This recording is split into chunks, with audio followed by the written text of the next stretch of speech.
Hello one and all, welcome to Seeing Through Glass. You cannot keep me away from the Scorpion. Welcome to the 2017 Abarth 595 Competizione. Now, why am I in this car? Well, about 6 months or so ago, maybe even a year or so ago, myself, Paul Wallace from Supercars of London, and James, Mr. JWW, started talking about the idea of a hot hatch tour.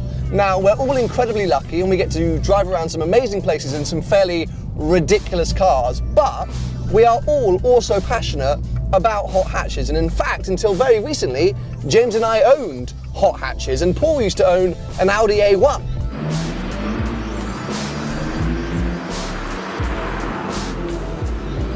So, even though it's taken a huge amount of time to plan, we are finally doing a miniature hot hatch tour. It is UK based, it's only for a couple of days, but we are so glad we are finally doing it, and it feels like the perfect time to be doing it because it's winter. We are very much in the cold, damp, dark, grey and gloomy months of the UK when the car scene does kind of tend to die down a bit. Not a lot is going on, so it feels like the perfect time to escape for a few days of hilarious fun in some awesome little cars within the UK. So yes, I am in this Abarth 595 Competizione, the Series 4 model, but more on that to come very shortly, because let me tell you what the other guys are in.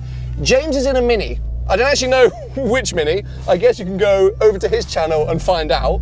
Paul Wallace is in an Audi RS3. However, in true Paul Wallace style, even though we have been planning this for over 6 months, somehow he managed to not get an actual hot hatch, and he's got a hot saloon. He's got the RS3 saloon. I don't know how he's managed to mess that up so much, but I think it just means that for the next few days, any challenges, any elements, anything going on, he's automatically disqualified for driving a saloon and not a hot hatch on the hot hatch tour.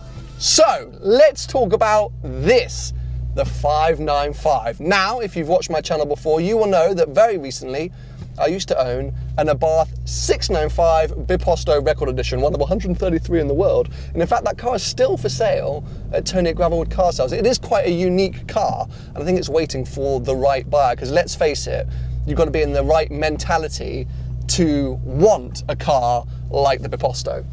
Now, when I first drove a little Abarth, this was the one, the 595 Competizione Series 4, the first time I'd ever got behind the wheel of an Abarth. It was in Italy during the Abarth 124 Spider press launch, and the guys there went, "You must drive the 595 Competizione."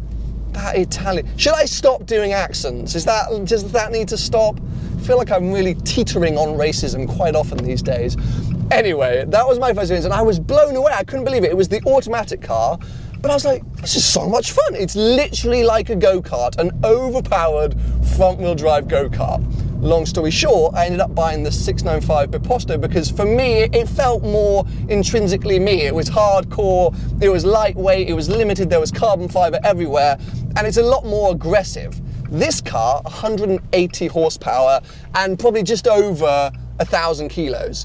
The Biposto is 190 horsepower and a little bit under 1,000 kilos. So the power to weight is quite different, and the Biposto is about a second quicker. So as I say, it was the car that I wanted, but you cannot knock this car and the improvements, the sort of upgrades from the Series 3, which is the Biposto, to the Series 4, which is this car, are huge and amazing. We'll talk about the outside in a second. I'll pop outside and talk to you about it. It is raining today, it's a bit grim, and there seems to be a lot of traffic, but I'll pull over at some point and we'll talk about the exterior. But inside, not only do I have things that most normal cars have, i.e. back seats rather than a roll cage, door cards, I've got technology in a little Abarth 595. I've got a big old entertainment, infotainment screen here, which seems to do things quite slowly, but it does seem to do things. I've got buttons on my steering wheel, a really nice kind of upgraded steering wheel, carbon fiber. I've got a carbon fiber sort of center band here, and then various buttons. Again, an updated digital tachometer or display with all my speed and G-forces and things like that. A new gear lever. I've now got this kind of metal gear lever, and something I'd forgotten in the very short time that I no longer own, or the very short time since I sold my Biposto, is how easy the gearbox is to use. It's so soft and so, like, the gears just kind of slide into each other. It's like a sort of melted butter mesh. Like, ugh. In fact, my girlfriend can drive, but she's having a bit of a reminder course because she hasn't driven for a long time. And we were using the Biposto as a sort of relearning car because it's that easy to drive, and the 595 is the same in that sense. What else can I tell you about in here? Seats, still these super racing hardcore bucket seats that are fixed in quite an upright or quite a high position. I can't get any lower than this. You have this big steering wheel. Oh, Alcantara up here, that's super nice.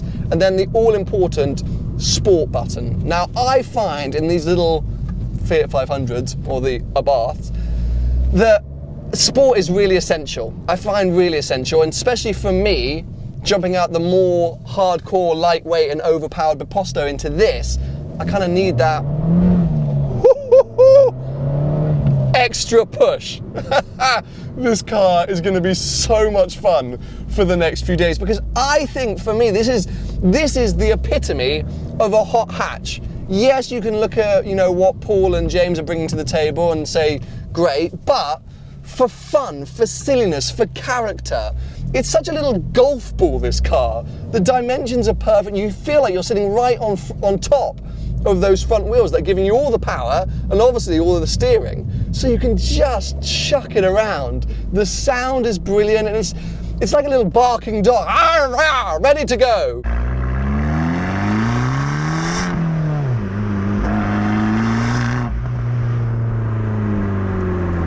And maybe you're thinking, well, why not? Why didn't you just take the Biposto? Either I could have called up Tony and said, oh, I'll take it back for a weekend, or asked Abarth to lend me a regular Biposto, a non-record edition. But you guys have seen that car enough. You know all about that car, and I'm fully aware that that's a car specifically for a sort of a specific customer. This, the 595 Competizione, I think speaks to a wider audience. It's a slightly more comfortable and acceptable car for people to own.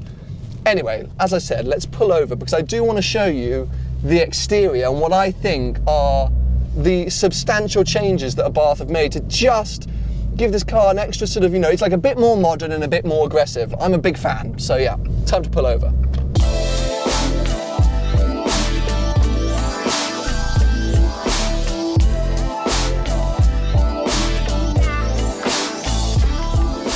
Now, obviously, the car is still iconic in its shape. They haven't completely redesigned it. It's just small changes to make it feel a little bit more modern. And that mainly comes in the bumpers and the lights. So, swing down here and let me show you firstly the front bumper.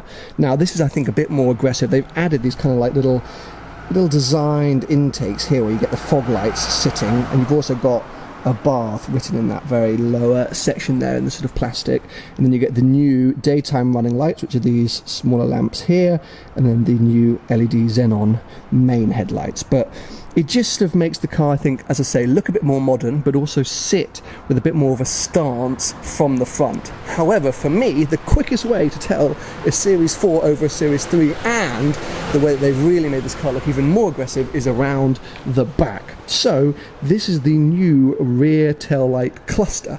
You have got a slightly redesigned rear bumper in its total. The 595 gets the quad tailpipes and that kind of aggressive diffuser, but yes, these are the new taillights which you'll see across the entire Series 4 range, and as I say, I think is the quickest way to tell these cars. You've got the body coloured gaps in the middle. I think you probably can make those black or something like that, and then it's just these LED rear taillights, so it just makes the car look like it's new without really redesigning all that much. But as I say, I just think it's got such a squat, such a stance to it. I just love the presence that these tiny little cars have, especially in the city.